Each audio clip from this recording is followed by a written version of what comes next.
So we were, just traveling through the Everglades, and we come across this bar. It's like a secret bar, just kind of.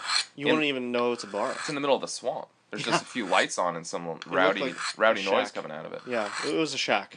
So we pull up in our fan boat, and this Aussie challenges us to a knife throwing contest. I mean, we're wearing throwing knives. They're like emblazoned all over our jeans. And Yeah, we have a bandolier of knives. What do we have? Like 23, 24 each, something like that. At least. And we go out in the back. The whole bar empties and follows us out back. I didn't realize there's like 40 or 50 people in it. Oh yeah. And there's this huge tree with just covered in knife scars. So I mean, this isn't the first time. It looked like someone went to town on it with a machete. So this Aussie, I mean, he's no pushover. I missed my mark. Yeah. I do. I just wasn't performing that day. And he's the Aussie. He's talking trash. He kept saying that's not a knife. Yeah. I was thinking, where do I know that from? Yeah, it was ringing a bell. So Dillon, he's got 20 knives. 20 throwing knives. 20 throwing knives I had. Yeah. Hits every single mark outside of the target, and then this Aussie guy, he's laughing. So. He had weird boots on. What were they? Alligator or crocodile? Something like that. He kept saying something about fighting a crocodile, which I called BS on, because I fought one, and you don't talk about it. It's just something you keep to yourself. You never mention it. So, classic Dillon, says, all right, I got one more shot, got to make this count. Covers his eyes. I can't believe I did it. Turns around, back to the target, throws a knife over the shoulder, bullseye. Yeah. Complete bullseye. People went crazy. Oh my gosh. Men were weeping. It was incredible. So the Aussie comes over, shakes Dillon's hand. Who else? Paul Hogan. It was Paul Hogan. Croc Dundee himself. Yeah. In the Everglades at this bar. It was amazing. Oh yeah. It was it's in my top 50 stories we'll ever talk about. Probably number 48 or 46. Yeah. We had some drinks, some laughs. He invited us to the Outback. We were in the Everglades for about a week. Yeah. That night trip turned into about a week. That was day 2. Yeah. That was day 2. Yeah, that was incredible. We might go to Australia. I mean, we have an open invitation. Paul Hogan's a good guy. He's much older. That's a great movie. Both of them. I was thinking about Australia with Hugh Jackman, Nicole Kidman. That's a good movie about Australia. Yeah. Welcome back to Dillon and Dutch Metal Detecting. That's right. Episode, who knows? I can't even count anymore. Yeah. There's so many out there. Yeah. I am Dutch, Brian, and this is George. Dillon or George. The noise you heard earlier was Brian sharpening one of our throwing knives on our patented whetstone. I love the sound that makes. Yeah, I mean, it's one of those sounds you can't really replicate any other way. No, you can't. You really can't. And I could go to bed listening to that sound. You know how people go to bed listening to the ocean? Yeah. Or nature? Or nothing. If you could record that for like 10 hours, throw it up on YouTube, that's a good idea. We should do that anyways. You know what? I'll go to sleep doing that. We'll put that on our website. I think we absolutely should. dddmining.com. Yeah. That'll just be the background sound. Eventually, when we start our school of survival, we'll have to get an edu prefix for our websites. That's like weeks or months away before that becomes official. Yeah. So we were talking about what are we going to be talking about today? What are the listeners?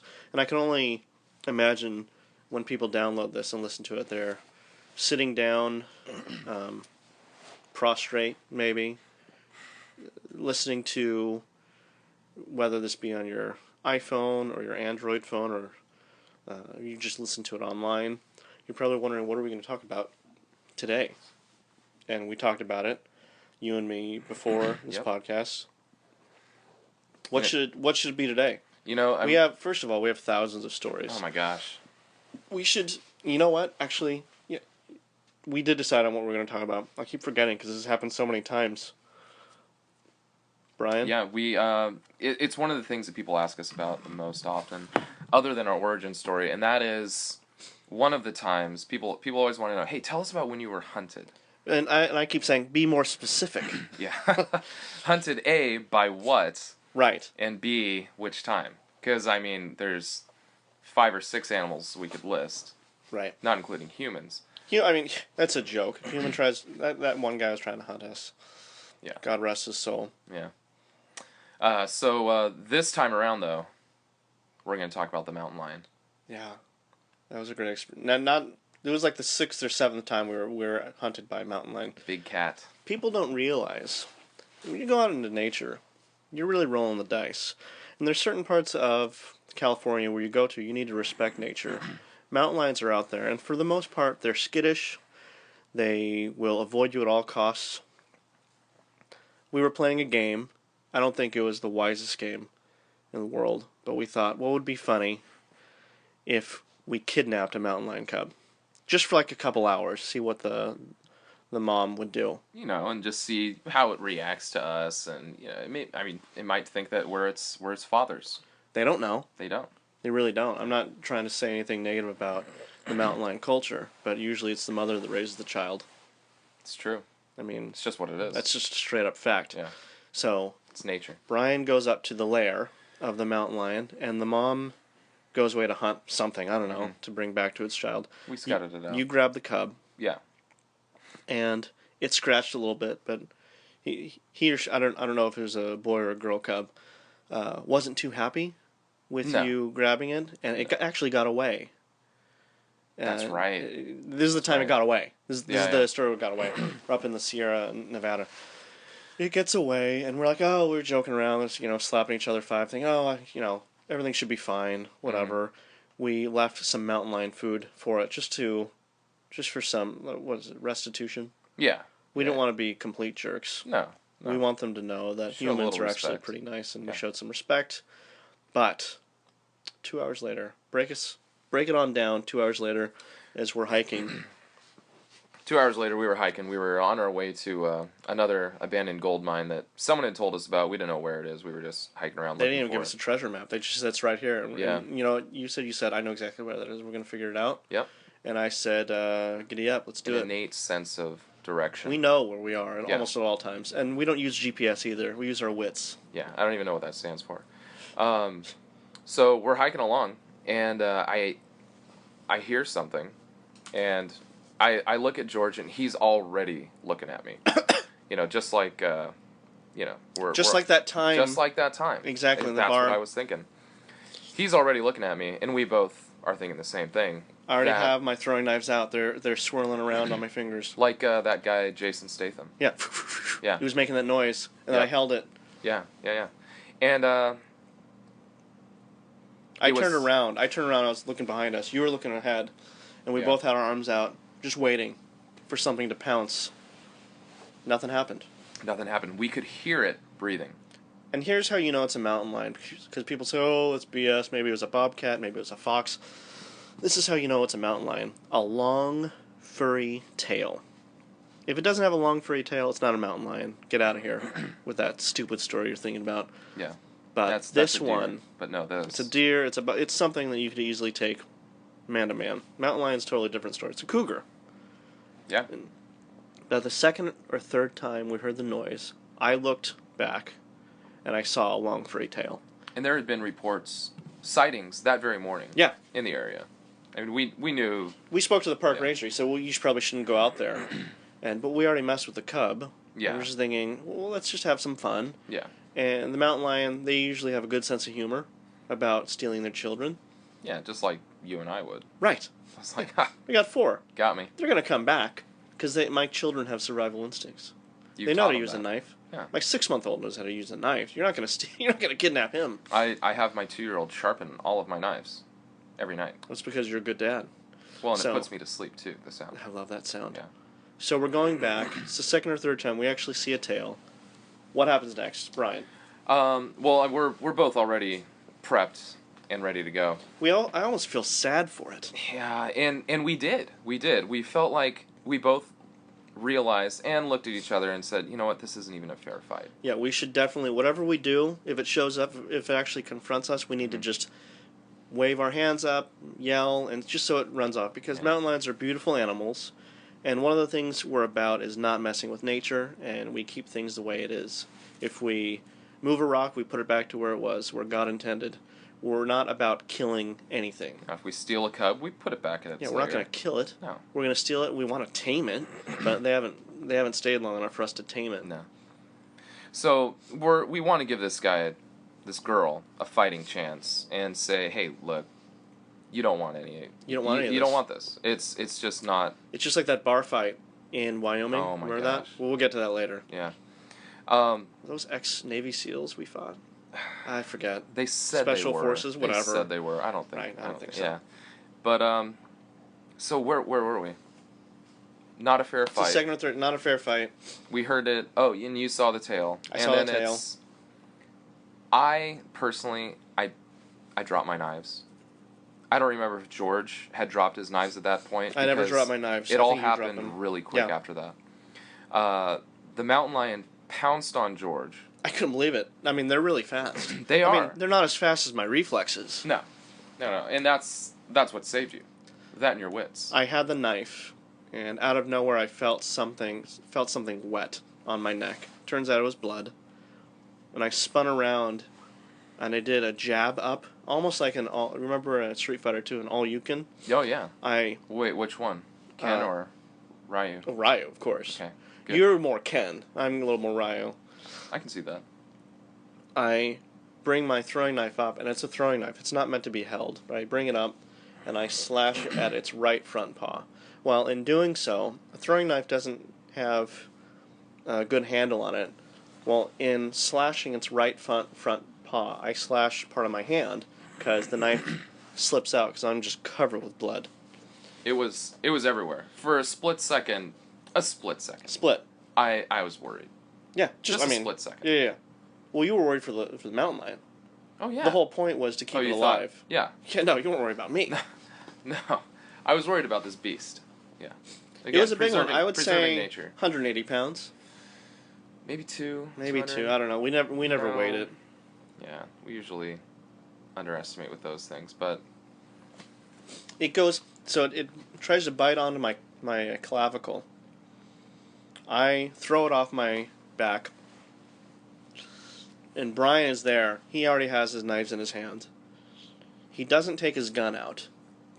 I think because the golden rule is you don't take your gun out unless you have a kill shot. And with me in the middle of the whole thing, if you take a shot, it's liable to hit me. yeah. And I could block so many bullets. But with losing so much blood, I figured I'm in a little bit of shock, but the adrenaline was kicking in. So Brian, what do you do? It actually rears up on you. Yeah, as soon as it saw me coming up, because my first knives I had dropped, then I pulled out my second ones, and it turns around as soon as it sees me. You know, it has the knife in its paw, and so it's already kind of crippled and scared, and it's scared. And We don't want it to feel cornered. No, we didn't. So it turns around, but I just charge it. Yeah, because that's what you do. I'm not going to back down. I need to show this mountain lion I'm not afraid of It's about dominance. Exactly. It's about dominance. I charge it, and it makes the mistake of not reacting. It does not. It stood there. freezes. It freezes, which allows me... Deer in the headlights. Yeah, deer in the headlights. Allows me to reach up, grab it around the neck, basically put it in a full Nelson. Yeah. And it was wiggling around. Oh my gosh. Jimbly jambly. I did get some scratches. Each of those paws has 5, like, razor sharp claws. Well, they have knives. They are knives. That's fingers, exactly what they are. Yeah. So I got a few scratches. Your rib cage was all torn up. Oh my gosh. Yeah. Yeah, I need to get some tattoos to cover up those scars. But eventually, and this still blows my mind today. George. I know. Walks up to the mountain lion and gets nose to nose with this thing. It had drool. The breath was terrible. Frothing. Yeah. And looks it dead in the eyeballs. Stare it down. And it immediately stops. Immediately. Yeah. It's Calms like down. I was sitting on a sack of potatoes or something. Yeah. And no more thrashing, nothing. Dillon just looked this thing in the eye and it knew. It just knew. It knew. Yeah, that was the end. I felt bad about cutting its paw. But there's some roots that we dug up, and I chewed in my mouth, and I was able to put it on its paw, and I think it's a disinfectant. It helped heal. Kind of it's like an aloe vera type root. Your son did that for me one time. Yeah, he did. Yeah, I remember that. I was impressed. Yeah, I he was really 2 years old. Yeah. So after that, I get off the mountain lion and it's just laying there on the ground. purring. It was purring. It was purring. You say it was purring. I thought it was whimpering. Oh, but maybe. it was probably a little of both, honestly. Probably. And we realized, hey, we're out of danger. This is over. There's no danger This there. fight's over. No danger at all. In fact, I felt a lot of respect for it. Yeah. Yeah, A because lot. it knew it was done, and it accepted that. Some things they would just go crazy still. She had to get it out of her system. Yeah. She was wildcatting. Yeah. We continue walking. Yeah. And the mountain lion, we keep looking back. It's following us. It's like a dog following a schoolboy home. I once rescued a duck, and it followed me home. It was exactly like that. Just the whole time on our way to the mine, it's keeping us in sight. Yeah. Just kind of trotting along, and we eventually find this mine, and we start exploring it. Just we a little start bit, digging, yeah. Yeah, digging around. The mountain lion doesn't come in with us. No. So It's still a wild animal. It is. It skitters off. Yeah. And so we're in the mine for how long were we in there? Oh, a couple hours. How Keep deep in would you mind say? that we're skipping over one of the parts. Before we got in the mine, I had lost some blood, and we had that sewing kit. We took turns. You sewed up, you stitched my neck, and I didn't have enough sewing thread to stitch up your ribs, but we did have some of that gauze, and we did patch each other up pretty well. Yeah, there was definitely a lot of loss of blood. Luckily, we had plenty of alcohol. Oh, we had a lot of alcohol. Yeah, Just like we're drinking right now. We're drinking Stranahan's Stranahan's Colorado whiskey. How much proof is this? It is Let's see. 94 proof. Is it really? 94 proof. Yeah. No, it's a big boy whiskey. 47. 94 proof. Yeah. It is. I like it. We're in the mine. Hours. I don't remember really. When you're underground and it's pitch dark and all we have are like our headlamps, you lose track of time. There is no time. Hundreds of yards of mine in there. Yeah. We come out. It was your standard T mine though. You go all the way in about 200 or 300 yards, and it tees in one direction or the other. Yeah. So you can't really get lost. No, we collected some good ore in there. Yeah. A couple gemstones. I think so, yeah. We know when we brought it back, we found we had a pretty good run. But when we come out of the mine, the sun is God. shining through the entrance, and we see something moving back and forth. Again. A silhouette. Yeah. And automatically, we realize, oh, it's the mountain lion. Yeah, we're not being hunted. We climb out of it's a small hole, just a hole that you have to basically. You have to really crawl through, and both your stomach and your back is getting scratched. Most of the mines that we go into are like that. Yeah. Really, you wouldn't know it was a mine. No, you wouldn't. You'd have to search. You have to have some guts, some bravado. Yeah. So we wriggle out of the mine, both of us, and the mama mountain lion is there with her cub. Yeah. In her mouth, holding her cub. I couldn't believe this. No joke. She walks up to us with her cub and presents it to us. Yeah. Lays it down at our feet. I get teary-eyed thinking about it. Oh my gosh. The cub, it doesn't really realize what's going on. Doesn't know what's going on. No, it's turns a cub. around, starts to try to go back to its mother. Its mother growls at it. No. And the cub stops and turns around and comes back to us. It's a tribute. Yeah. Yeah. And oh my gosh, you're right. I mean, just thinking about it, getting teary-eyed. It was amazing. It was an incredible... How do you put words to it? Well, we're trying, but I don't think we're doing it justice. No. Turns out, so the cub understands. The mom is presenting it to us as a tribute or as a gift or out of some sign of respect. But we really can't communicate with a wild animal. So we ended up hiking back to our car, but we can't really take a mountain lion home. So was this the story where we shot the cub at the end? Or not? Because there are like 3 Wait, or 4 where were we? stories. We're in the Sierras? Oh. No, this is not. Oh, okay. Yeah, we didn't shoot this cub to prove a point that we didn't want the cub. I think they just followed us back to the car, and the mom let us pet the cub. Oh, yeah. Well, I was carrying it for part of the way. Yeah, well, he was tired. Yeah, poor little guy. So, we ended up hiking back. The mom was following us, and we tried to say goodbye to the cub. We can't take it into civilization. It's a wild animal. Oh, no. Having a mountain lion in nature is actually important for the ecosystem. Predators need to be out there, prey. It's a whole circle. We threw rocks at it. We tried, yeah. Tire iron. I threw a tire at it, just to see if it would run. It didn't. It didn't chase it. I don't have really good aim when throwing a full tire because you don't use donuts as a. You actually have a spare tire in your truck. I do. Yeah. So then we drive off. Yeah. What can we do? We can't do anything. You know, what can we do? And it must have followed us for 10, 20 miles on that dirt probably, road. Yeah, all the way down into what was that town where it finally turned around. Jackson? It may have been Jackson. I think, or Arnold, or finally somewhere turned up there. I around. forget. Zizix. Yeah, but my gosh, there's so many crazy parts of this story, and there's unbelievable, and that's how you know they're true. No one would believe it if they heard this. You can't make this stuff up. Looking in the rearview mirror, eventually it stops. It stops. And holds up its paw. I couldn't believe it did this. It was like it was making a clenched fist with its paw, like saluting us And it put his head down. Put his head down. It did as a... Yeah, like saying, hey, I'll be here when you come back. And we are planning on going back. Yes. We never named it. I wanted to name it Aslan because I just got done reading C.S. Lewis. Yeah. You're like, no, don't name it Aslan. We should name it something else, but we never really got to it. No. I thought Copernicus.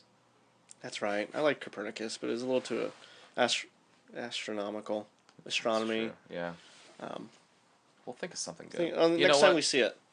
We could have a little contest, too. We really should. Have our Actually, listeners, Dillon and Dutch at gmail.com if you guys want to suggest a name for that. Or info at dddmining.com. Either one will suffice. Yeah, suggest a name, and we might just read it on the air.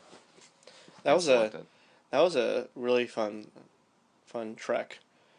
In fact, we didn't even go to the hospital. We still have those scars. Oh my gosh, mine's weeping still. Yeah, there's some pus. Yeah. But, I mean, that was years ago. Yeah, so, it's... You probably don't. It's just natural. Yeah. I mean, occasionally it bleeds whenever we go to the gym and fight people at bars, but other than that, I think it should be fine. You're not going to have any broken bones. No. The most injured party was that mountain lion, but I bet she's doing great now. Yeah. The only time can tell, and we'll definitely have to go back out there just to check on her, make sure no one else is messing with her.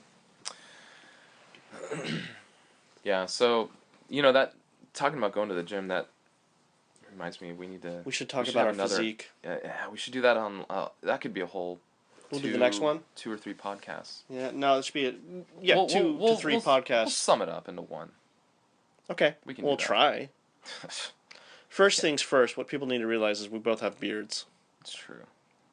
We can just give them that. Yeah, nobody can join our crew unless you have facial hair. Yeah.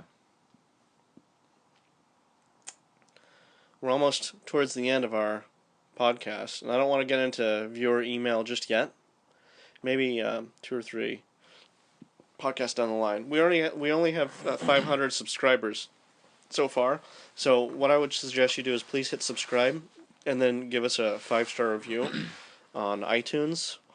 Even if you don't like us, give us a 5-star review because why not? Maybe we can leave them with this. George, what would you say was the most essential tool that we took with us? The most essential piece of equipment on that specific trek? On that trek? Yeah. Absolutely, it would have to be our throwing knives. Throwing knives? Yeah. They did come even though we didn't throw them. Yeah. First of all, I would never throw them in a mountain lion anyways. I would never attack a wild animal unless it's attacking one of us. And it did, but we did it in such a way, and we're professionals, that we didn't have to kill the animal. Mm-hmm. We just wounded it barely.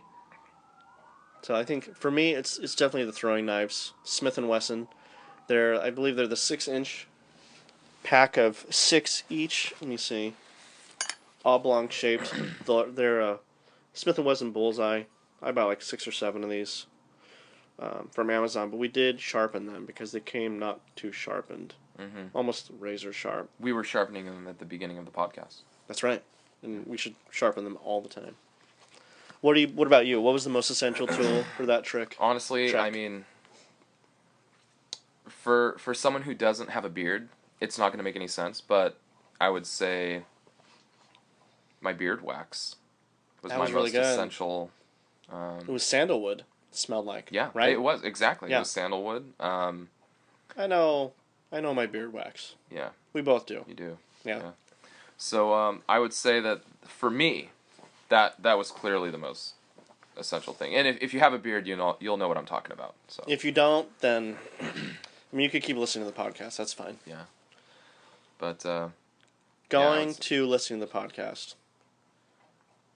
Not to put you on the spot, but you, about 3 or 4 years into our adventuring together, you wrote, and you're a wordsmith. oh my You gosh. wrote an amazing poem about us, about you and me, I and did. what we do. Is there any way, for the listeners, we could end the podcast on you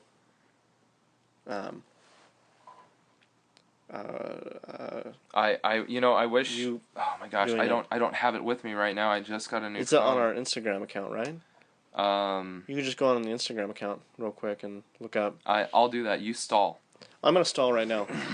One of the things that you may be interested in is knowing who wrote the song that introduces us for the podcast. Before, I thought it was going to be Earth, Wind, and Fire's Fantasy. We were hoping that they would release that song to us. But one of our friends that goes trekking with us occasionally, this guy's name is John, and he said, why don't you use my song called Blaze of Glory? And I was like, well, I gave it a listen. It sounded really great. And he kept wanting to give us his last name, like Ron Joni or John Boney, something. And I said, well, you're just a John.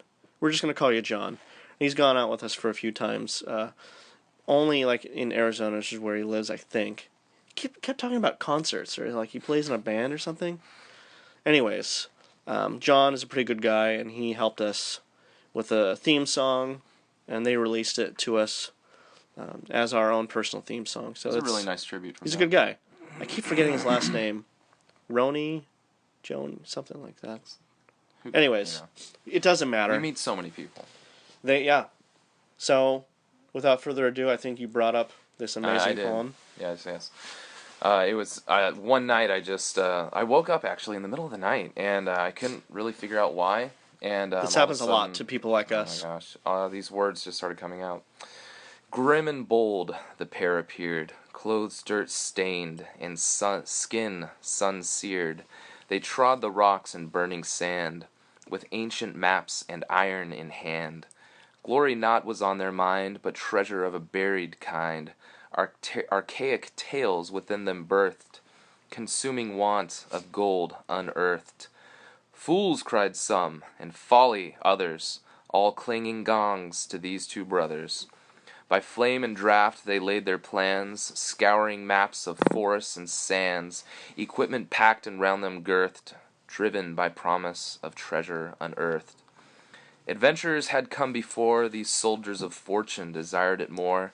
Through venom swamps and bandit waste, the pair did ere their treasure chase, until at last beheld their eyes the goal of their enterprise. Metals precious, relics rare, gems priceless, uncovered, laid bare. Their gaze met across the gleam, this gallant, fearless, reckless team, and they did something no one thought. They left it all on the spot. A final look upon the treasure, abandoning this hoard forever, they filled the pit and covered the track, never planning to come back. For quests uncounted lay ahead, no time for riches of the dead.